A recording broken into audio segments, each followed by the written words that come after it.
sama temennya ini, mana ada ini gitu kan. Minggu pertama digituin, minggu kedua didebat lagi sama orang, minggu ketiga digituin. Akhirnya apa katanya? Untung saya ngambilnya basic.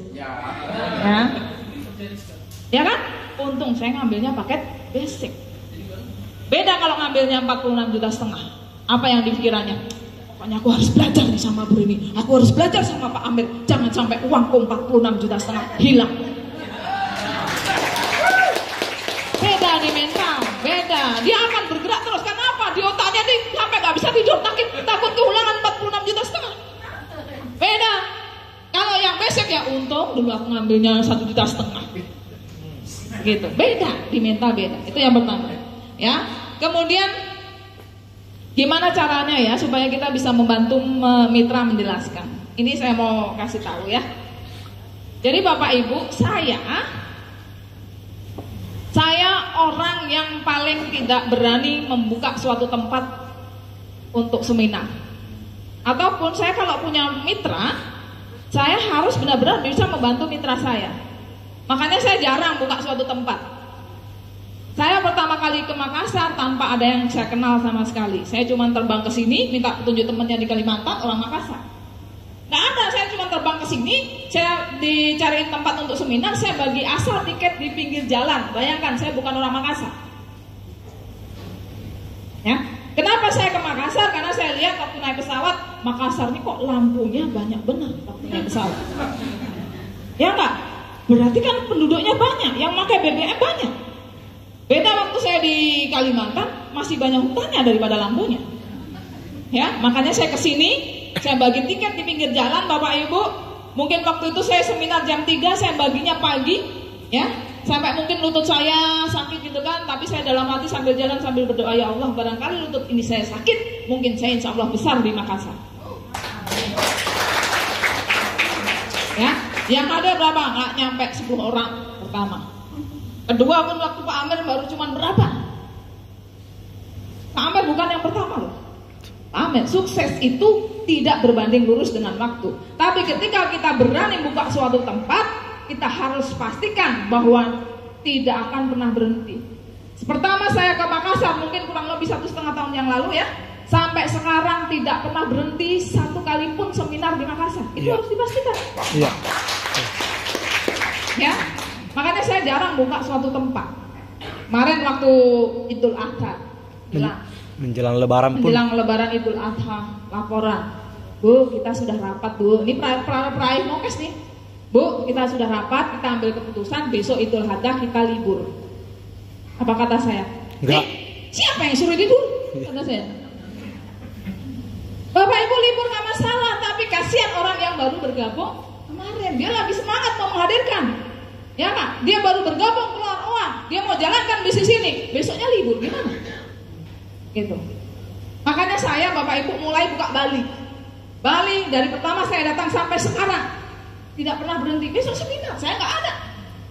Gimana caranya? Kita duplikasikan mitra, dihajar untuk latihan presentasi. Ya. Kemudian kalau kaitannya Bapak bilang tidak boleh presentasi kalau belum peraih Mokes, gimana ceritanya? Saya Bapak Ibu, waktu saya ngelihat pertama kali, jadi ceritanya dulu itu, bisnis saya banyak bangkrut sampai akhirnya ketemu ke Adan Haris lah ceritanya. Diceritain bisnis ini, saya yang tadinya di di Jakarta di bandara ketemu, mau perjalanan ke Banjarmasin saya batalin. Kenapa diceritain bisnis ini? Saya bilang, Pak ini kantornya di mana, seminarnya di mana? Ditunjukin di Bandung, jadi saya langsung ke Bandung, nggak jadi Banjarmasin, padahal tiket sudah hangus, biar aja hangus. Gitu. Kemudian di sana saya menyaksikan langsung orang-orang pada dapat mobilnya. Itu yang membuat saya jadi brutal. Oh ini berarti sebuah bisnis jawaban atas doa-doa saya selama ini. Ya enggak? Ini bisnis luar biasa Bapak Ibu. Ya. Kemudian yang saya lakukan cuma brutal, saya ceritain ke semua orang. Kemudian saya balik ke Banjarbaru, saya adakan seminar. Pertama di Vape Hotel Banjarbaru. Pokoknya main datangin aja udah Pak, saya mau sewa ruang meetingnya. Ya, saya bagi tiket asal lagi di pinggir jalan, itu yang saya lakukan. Jadi kan saya walaupun pola nggak banyak teman, bingung cara ngundang orang gitu. Saya teman saya siapa gitu ya. Bingung kenapa, saya hobinya baca, sukanya nyendiri. Jadi yang saya lakukan bagi tiket di pinggir jalan. Nah, cara bagi tiket seperti apa? Nah, ini teknik menghadirkan juga. Dulu nih kalau cerita dulu, ini benar-benar yang saya lakukan. Ya, saya bagi tiket itu waktu itu ke bengkel-bengkel.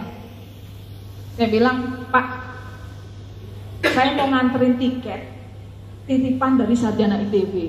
Padahal nggak ada sarjana ITB tiket saya.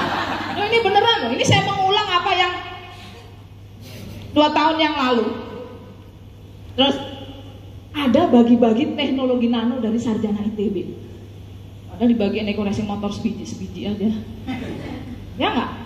Ya, kemudian nanti yang hadirnya suami istri ada undian HP. Itu yang saya lakukan cuma seperti itu. Bukan ini yang sering, jadi orang itu senangnya melakukan yang kebanyakan orang lain lakukan. Ya enggak? Kalau teknik menghadirkan. Ya orang diundang ke seminar, emang siapa yang senang seminar? Kalau saya kan undangnya bagi-bagi HP. Kan gitu ya. Ya ini kaitannya. Nah, kaitannya dengan pertama kali Pak, saya ke Balikpapan. Saya ingatkan teman saya di Balikpapan namanya Pak Afdi, mantan binaraga. Saya telepon beliau, Pak, bisa nggak kumpulin temennya? Ada bisnis bagus. Bisnis apa Bu? Wes pokoknya kumpulin aja. Ya, sampai Balikpapan beliau nelpon saya, Bu, mohon maaf nggak bisa jemput, mobil saya barusan ditarik leasing. Ini beneran, sering saya ceritakan di seminar. Sampai di sana Bapak Ibu, ya, saya ngomong ke teman-teman yang hadir 17 orang dan luar biasanya apa? Ke 17 orang yang saya presentasi pertama kali, sekarang semuanya sudah tembus mobil semuanya. Ya. Dan sudah beberapa yang luxury 1 miliar. Nah ini, saya ketika ngomong di depan orang-orang itu, Pak, apakah saya sudah dapat mobil? Belum dapat apa-apa. 1 minggu saya jalankan bisnis ini, 1 minggu. Saya tahu terus langsung saya harus gimana nih, gak banyak teman. Kepikirannya ya Pak Ardi Dewa di Balikpapan itu.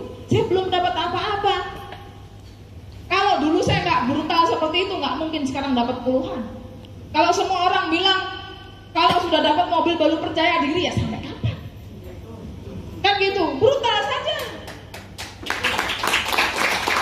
Ya itu yang saya lakukan. Terus harus pede, nyampein sesuatu tuh harus pede. Bapak Ibu kalau jalankan bisnis ini dapat mobil, kata saya, untung dapat beneran Pak. Loh beneran ini, orangnya ada semua. Dan luar biasanya Bapak Ibu, ke 17 orang yang pertama kali saya presentasi, alhamdulillah waktu itu gak punya duit semua. Ini heran juga gitu ya. Sampai Pak Ardi saya tanya, Pak gimana Pak? Belum Bu, padahal semua yang 16 orang udah ngumpulin, tinggal Pak Ardinya sendiri belum dapat utangan waktu itu. Ini memang asli yang seperti itu. Bisa ketemu beliaunya nanti, ya, Pak Ardi Dewanya. Yang ini jadi caranya gitu Pak, gak usah. Kemudian kalau dapat mitra tuh gak gampang-gampang. Dapat mitra diopeni, diurusin, terus dibiarin suruh pinter sendiri. Gimana caranya pinter sendiri? Terus punya mitra itu jangan cuma dikasih semangat, ayo semangat, nggak tahu apa yang harus dilakukan. Betul ya? Semangat ya, semangat. Karena ini Pak, ibarat tanpa ilmu itu ibarat seperti orang buta nggak megang tongkat. Betul nggak? Mau kemana? Gitu, nggak ngerti arahnya. Gitu ya. Jadi dipandu. Nah supaya bisa mandu orang Bapak Ibu harus pinter juga, harus ngerti caranya. Ya caranya yang penting. Kemudian di bisnis ini kan sebetulnya kita tinggal cerita, ya ceritakan ke orang lain. Karena sebagus apapun bisnisnya, perusahaannya, produknya, kalau kita cerita nggak ada yang tahu. Tapi kalau cuma cerita seperti itu saja, harus kuat mental. Betul nggak? Cerita ini ada bisnis kalau jalankan bisa dapat mobil. Kata temennya mana ada, kamu dulu buktiin dapat mobil. Gitu kan? Ya ini sudah ribuan yang dapat mobil. Kamu nyadar, kamu tuh ditipu tahu nggak? Loh beneran ini nipu poluan? Dicek dulu itu poluan beneran apa enggak? Gitu terus saudaranya. Ya nggak? Gitu. Itu harus kuat mental. Nah, cara yang paling sakti sederhana. Tugas Bapak Ibu itu yang pemula. Kalau ini mungkin sudah jagoan semua ya. Ya tugasnya cuman hadir dan menghadirkan. Hadir. Makanya tadi ada yang WA saya, Bu ini saya sudah 7 bulan ikut bisnis eco racing, tapi belum sukses. Ya, komposisinya udah berapa segini. Kalau saya sederhana, apa saja yang sudah Bapak lakukan selama 7 bulan? Gitu. Kalau mau sukses seperti Pak Amer, lakukan seperti Pak Amer. Bapak Ibu tahu nggak? Ya, Pak Amer itu sampai ngejar seminar saya sampai mobilnya nyemplung sungai. Loh, sampai masuk rumah sakit dari Polman. Ya, seperti itu. Bu Haja Linda itu orangnya goib. Ya, kalau mau tahu orang goib tuh, Bu Linda ini kan, kenapa saya bilang goib? Saya seminar di Makassar ada, saya pindah Baru ada, saya pindah Pinrang ada, pindah Polman ada, ke Luwuk Bangge ada juga. Ya, ternyata apa? Saking nggak bisanya menjelaskan, yang beliau lakukan ya cuma ngangkutin orang kampungnya. Jadi mendingan saya tuh paling mudah malah ngajarin yang nol sama sekali. Kenapa? Kalau dia sudah pemain jaringan, udah kebanyakan ilmu, kadang-kadang dikasih masukan susah. Gitu. Pokoknya tugasnya Bapak Ibu yang pemula cuman hadir dan menghadirkan ke acara seminar. Bekali dengan presentasi. Presentasi itu buka pinter-pinteran, Bu. Pokoknya siapa yang mau melakukan dia bisa sendiri. Contohnya Bu Haja Linda itu sekarang udah pinter gara-gara melakukan aja. Dulu didorong-dorong nggak pernah berani maju ke depan jadi pembawa acara aja nggak berani. Ya nggak? Tapi sekarang sudah dapat apa coba? Iya. Kalau udah dapat Pajero pasti mobilnya lebih dari 1. Ya kan, tepuk tangan buat Bu Haja Linda. Ya, ini apalagi tadi ya?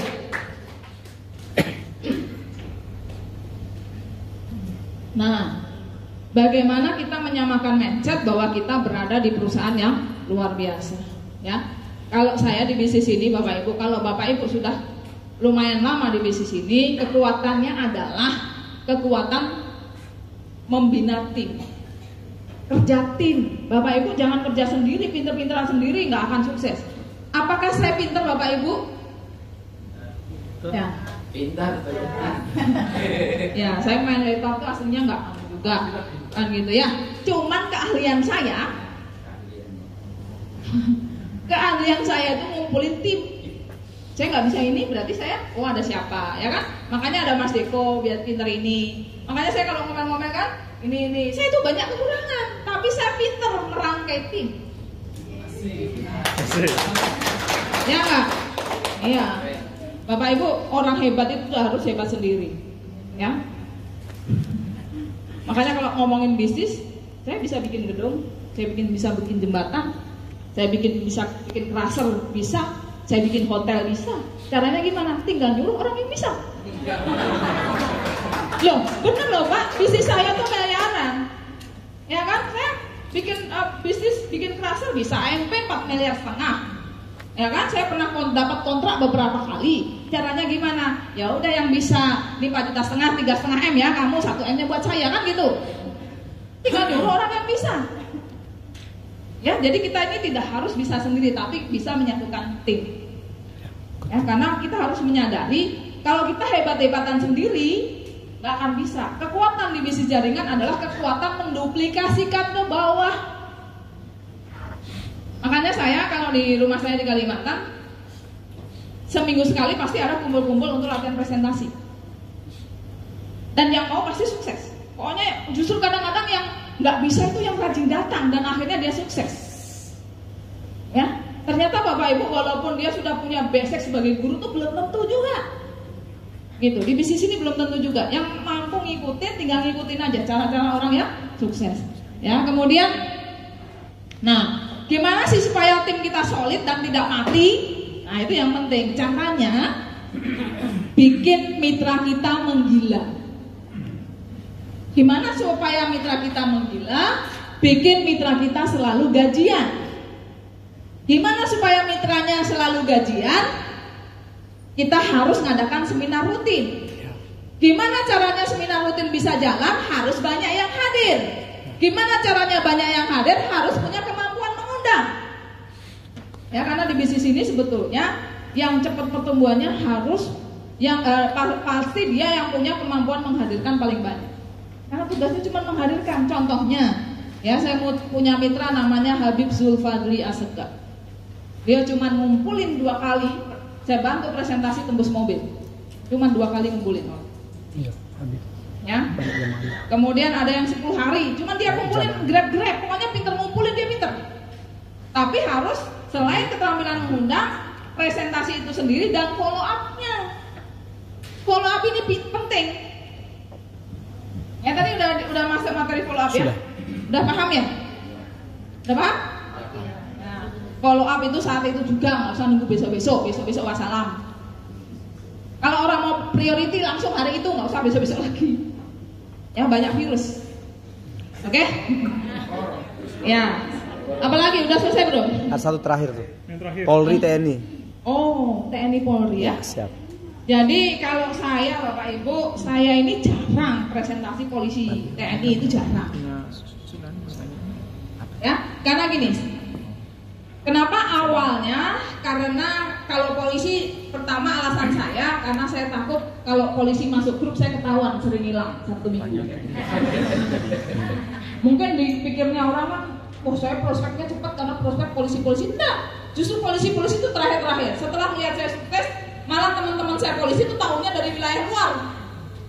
Ya, jadi ada polisi-polisi dia lagi Dikjur, pendidikan kejuruan reserse. Ternyata apa? Di Pusdik sana pelajarannya jadi masuk ekoresik. Ini yang saya tahu. Jadi pas itu baru tahu ini ada polisi dari Kalimantan, Pak Rini gitu kan. Akhirnya menghubungi saya, gimana sih Mbak caranya, ajarin dong. Biasanya tahunya dari orang lain, karena saya kalau di kantor diam-diam aja Pak. Nggak pernah ngajak-ngajak, karena saya karena gini, polisi itu memang punya kelebihan, tapi nggak semua polisi itu kayak saya gitu ya. Ya, karena orang itu terbagi dua, ada yang satunya mentalnya pejuang, satunya mental pegawai. Biasanya polisi yang sukses karena dia mentalnya pejuang, bukan mental pegawai. Apapun itu, kalau dia mentalnya pegawai, jarang sukses, susah sukses. Karena dia tidak mengendalikan dirinya sendiri. Dia maunya cuma menurut sama atasannya. Kalau saya kan nggak bisa gitu ya. Karena apa? Kalau saya cuma itu waktunya habis kan gitu, tapi duitnya nggak ada. Bukan ngomongin nggak ada ya. Saya bersyukur sudah jadi anggota Polri ya. Maksud saya, mungkin saya kalau nggak jadi anggota Polri, mungkin dulu kerja di pabrik rokok, mungkin kan nggak tahu ya. Ya, tapi kan Bapak Ibu, kita ini banyak kebutuhan. Ya kalau kita nggak bisa pinter-pinter cari sampingan, ya kita kan pengen kehidupan kita nih ya bisa paling tidak sedekahnya bisa gede juga, ya kan? Bisa kalau dulu misalnya kita cuma bisa umroh sendiri, bisa ngumrohin orang lain kan seperti itu ya. Kita pengennya menjadi orang yang lebih baik, gitu ya. Apalagi? Ada satu pertanyaan juga yang teknis dari Cilani tadi. Kalau ada yang ditawarkan terus dia mengatakan bahwa kendaraannya. Oke. Bapak Ibu, saya tidak pernah bermain-main di produk. Saya fokus di jaringan. Ya, tapi beda misalnya kalau saya di mana-mana tuh selalu alhamdulillah selalu closing gitu ya. Cara yang saya lakukan apa? Misalnya saya ke Bali, saya naik Grab, berarti saya main di produk dulu. Kenapa? Saya naik Grab, Pak, BBM-nya naik apa Pak? Pakai apa? Pakai premium. Udah pernah dengar eco-racing nggak? Apa Bu? Ini. Oh ini saya pas bawa nih, coba dulu. Baru saya kemudian mainnya ngirimin video-video kelas setelah omongan enak gitu ya. Biasanya saya mainnya bukan di produk. Karena apa? Saya tuh senangnya cepet gitu. Cepat. Senangnya orang tuh kalau saya lebih banyak fokus di bisnisnya. Tiap-tiap orang beda ya. Kalau di produk ya gitu. Sama kayak Pak Iqbal nih. Pak Iqbal ini awalnya, mungkin Pak Iqbal dikasih orang nggak pernah mau coba, betul nggak Pak Iqbal? Iya. Sampai akhirnya menantunya sendiri. Pas BBM-nya full dimasukin. Setelah itu tahu kok jalurnya nggak bisa turun. Jadi untuk nyoba itu harus apa ya? Iya. Ya. Kemudian kalau ada orang bilang nih kemarin, saya pernah juga kemarin Pak ini Pak cobain dulu, saya naik Grab gitu kan. Tapi ternyata dia nggak mau masukin. Nggak Bu, saya nggak berani. Ini soalnya bukan mobil saya, mobil bos saya. Nggak apa-apa masukin aja, kalau rusak saya ganti mobilnya, saya bilang gitu. Kalau saya berani, kenapa? Karena saya yakin dengan produknya, Bapak Ibu. Bapak Ibu mobilnya tidak akan rusak dengan eco-racing, justru terawat. Kan gitu ya. Kalau saringan itu untuk di solar memang saringan harus itu. Karena apa? Orang yang ahli mesin pasti tahu. Kenapa? Eco racing, terutama yang solar, dia itu ngikat kotoran. Ya kan? Kotoran itu yang nanti akhirnya bisa nyumbat ke saringan. Ya, justru bagus karena kotorannya diikat. Gitu. Ya, mungkin Pak Agrim itu yang ahli menjelaskan. Ya, tapi kasarannya seperti itu. Ya, kalau saya bukan main di itu. Kalau saya mamerin orang di bisnisnya, dapat mobilnya, dapat bonusnya. Tapi kalau saya orang misalnya ada yang nentang-nentang tuh saya nggak anu gitu loh. Saya orangnya anti debat gitu ya. Jadi Bapak Ibu caranya makanya jangan suka di prospek per person. Caranya adalah bawa ke seminar. Kalau sudah di seminar tuh rata-rata nggak ada yang nanya tuh produknya. Dia sudah tergiur dengan bonus mobilnya, betul nggak? Kalau kita prospek sendiri ya hasilnya kayak gitu. Ya kita bergulat di produk lah, segala macamnya lah gitu ya. Oke? Saya rasa itu ada yang belum terjawab? Cukup, semua sudah. Oke. Ya. Terima kasih. Oke. Tepuk tangan dulu dong buat Bunda KPRI dasar luar biasa. Ya, Bapak Ibu yang hormati, sebelum kita salat, leader kami yang top leader kami juga yang selalu mendampingi beliau kemanapun beliau pergi ya presentasi ini. Dan alhamdulillah karena beliau juga lah saya juga bisa ada di sini. Saya pakai untuk Bapak Deko Wilson. Bisa tampil ke depan dulu Mas Deko? Ya, karena masih banyak yang tidak kenal dengan beliau ini ya. Dan inilah yang terus memaintain semua. Silakan Mas Deko tampil ke depan, bisa lewat sini. Ya. Dan beliau inilah top leader kita semua. Jadi pas di atas saya adalah beliau Bapak Ibu. Tepuk tangan dulu buat Mas Deko ya. Jadi dari Bunda KPRI ini ke beliau baru saya. Ini beliau ya, besok. Siap. Tepuk tangan dulu Bapak Ibu ya. Nah, dan beliau inilah yang menjadi kalau saya bahasakan sih malaikat saya di awal ya. Karena kebetulan pada saat saya memulai di awal itu beliau banyak membantu saya. Bunda KPRI ini mengajar saya ilmunya, tapi beliau kalau teknisnya luar biasa. Tepuk tangan dulu sekali Bapak Ibu ya. Terima kasih Bunda atas waktunya, terima kasih Mas Deko atas waktunya. Insya Allah besok kita ada seminar dan selain beliau ini setiap kali Bunda KPRI datang ke Makassar pasti beliau juga ada. Jadi insya Allah kita akan terus ketemu di seminar-seminar. Ya sekilas mungkin ya beliau ini sebetulnya orang yang pertama saya ajak di bisnis ini tapi nggak pernah mau. Ya kenapa nggak pernah mau? Karena anti jaringan. Kenapa anti jaringan? Karena dari selidik punya selidik dari SMA udah main jaringan tapi nggak pernah sukses. Ya tapi begitu melihat saya 3 minggu tembus mobil, beliau panas bergabung, targetnya setahun karena nggak pernah sukses. Tapi sekarang sudah dapat berapa? Beliau sudah dapat 8 unit motor, 6 mobilio, 2 Pajero dan 1 rumah 1 miliar. Luar biasa, tentang Bapak Ibu, dasar ya. Ya, jadi di balik kesuksesan saya sebetulnya beliau di belakangnya itu, karena beliau yang ahli IT dan lain-lain. Makanya Bapak Ibu pinter-pinteran bangun tim, lihat timnya mana yang pintar. Kalau perlu dididik, ya magangin sama Mas Deko, insya Allah pintar. Ya, dasar ya, Bapak Ibu tepuk tangan dulu buat Mas Deko ya. Terima kasih Bunda atas waktunya. Ini luar biasa sekali testimoni untuk kita semua. Tepuk tangan sekali lagi Bapak Ibu untuk beliau, Bunda KPRI dan Bapak Deko Wilson. Terima kasih. Silakan. Ya Mas Deko ya, Mas saya ini luar biasa. Oke, Bapak Ibu yang saya hormati, kita rehat sejenak untuk kopi break dan sholat asar.